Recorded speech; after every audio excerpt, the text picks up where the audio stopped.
দোয়া চেয়েছিলাম, সহযোগিতা চেয়েছিলাম।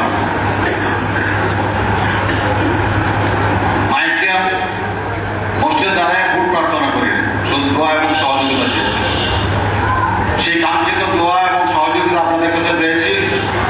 এই জন্য আমি আপনাদেরকে আন্তরিক কৃতজ্ঞতা জানাচ্ছি এবং এই গুরু দায়িত্ব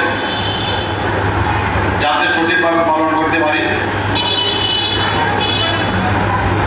যেসব প্রতিশ্রুতি আমাদের ছিল আপনাদের সাথে, আমাদের দলের চেয়ারম্যান জনাব তারেক রহমান সাহেব যে ইশতেহার জাতিকে দিয়েছিলেন, সেই ইশতেহার মতো আমরা কাজ করতে চাই এবং এই কাজ করতে গিয়ে